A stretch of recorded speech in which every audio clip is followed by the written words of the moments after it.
नमस्कार। आज हम एक बहुत ही प्रेरणादायक लेख द परस्यूट ऑफ विक्ट्री के कुछ अहम हिस्सों पर थोड़ी गहराई से बात करने वाले हैं। जी, मकसद यही है कि इसमें जो जीत का सूत्र छुपा है उसे समझने की कोशिश करें। बिल्कुल। और शुरुआत होती है एक सीधी सी लगने वाली बात से कि अगर सपना बड़ा है तो जाहिर है मेहनत भी बड़ी करनी होगी। हाँ, ये तो है। लेकिन क्या ये सिर्फ ज्यादा घंटे काम करने की बात है, या फिर लेख मेहनत की किस्म पर भी कुछ कह रहा है? ये अच्छा सवाल है।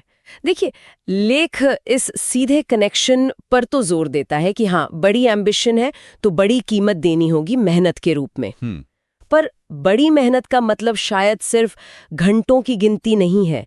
हो सकता है इसका इशारा उस इंटेंसिटी, उस फोकस पर हो, या फिर स्मार्ट तरीके से काम करने पर। ओके। मतलब ये सिर्फ पसीना बहाना नहीं, बल्कि सही दिशा में पूरी लगन से जुटना है। सही कहा। और फिर लेख चेतावनी भी देता है कि ये रास्ता कोई फूलों की सेज नहीं होगा। हाँ, बिल्कुल। बाहर की नेगेटिविटी होती है ना, वो हमारे अंदर के शक को और बढ़ा देती है। हाँ। तो ये सिर्फ एक बाहरी रुकावट नहीं है, ये सीधा आत्मविश्वास पर हमला है। अच्छा। लेख शायद यही कह रहा है कि बड़ी जीत के लिए आपको न सिर्फ अपनी काबिलियत पर उठने वाले सवालों से लड़ना है, बल्कि दूसरों के तानों को, उनके मजाक को भी सहने की हिम्मत रखनी होगी। तो ये एक तरह से चरित्र की परीक्षा हुई। बिल्कुल, इसे एक तरह की परीक्षा ही समझिए। और शायद इसी के जवाब में वो सबसे मजबूत बात आती है, जीत उन्हीं की होती है जो कभी हार नहीं मानते।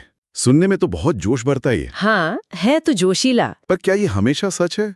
क्या हार ना मानने और बस बेवजह की जिद पकड़ने में कोई फर्क है? लेख इस पर कुछ कहता है? देखिए, लेख सीधे सीधे शायद जिद और दृढ़ता का फर्क नहीं बताता, लेकिन इसका कॉन्टेक्स्ट समझना जरूरी है। अच्छा। ये लाइन आती है ठीक उन बाधाओं के बाद, लोग हंसेंगे, गिरोगे भी। तो हार न मानना का मतलब शायद ये नहीं कि बस आंख बंद करके एक ही रास्ते पर अड़े रहो। हाँ, ये हो सकता है। बल्कि इसका मतलब है कि लक्ष्य पर नजर रखो और गिरने के बाद भी उठ खड़े होने की हिम्मत रखो।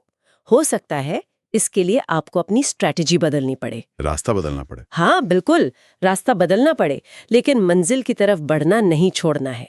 तो ये एक तरह की लचीले दृढ़ता है, अंधा हट नहीं। फ्लेक्सिबल रेजिलियंस, समझा। और अंत में वो पावरफुल कॉल टू एक्शन, उठो, जागो और तब तक मत रुको जब तक मुकाम न मिल जाए। इसमें एक अर्जेंसी सी लगती है ना? बिल्कुल, बहुत सही शब्द है, अर्जेंसी। उठो जागो सिर्फ सुबह नींद से जागना नहीं है शायद। ये चेतना में आने जैसा है, अलर्ट होने जैसा। और तब तक मत रुको, ये साफ करता है कि ये कोई वन टाइम एफर्ट नहीं है। ये एक लगातार चलने वाला प्रोसेस है। एग्जैक्टली। ये एक निरंतर प्रयास है, एक अटूट लगन चाहिए इसके लिए।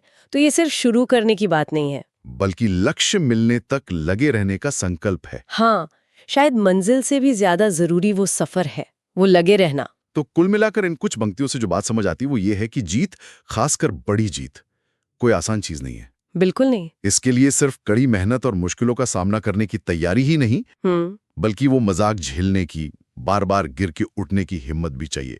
ये वाकई एक महंगा सौदा है। सही कहा। और यहीं पर एक सवाल शायद सोचने के लिए छोड़ा जा सकता है, जो इसी लेख की भावना से निकलता है। क्या? कि किसी भी इंसान के लिए वो असल मुकाम या अंतिम मंजिल है क्या? क्या वो कोई फिक्स्ड पॉइंट है या कुछ और? दिलचस्प। और उस अनिश्चित, शायद कभी ना हासिल होने वाले मुकाम तक पहुंचने के लिए ये जो कभी हार न मानने वाली प्रेरणा है, वो लगातार कैसे बनी रह सकती है? ये सवाल हमें थोड़ा और सोचने पर मजबूर करता है।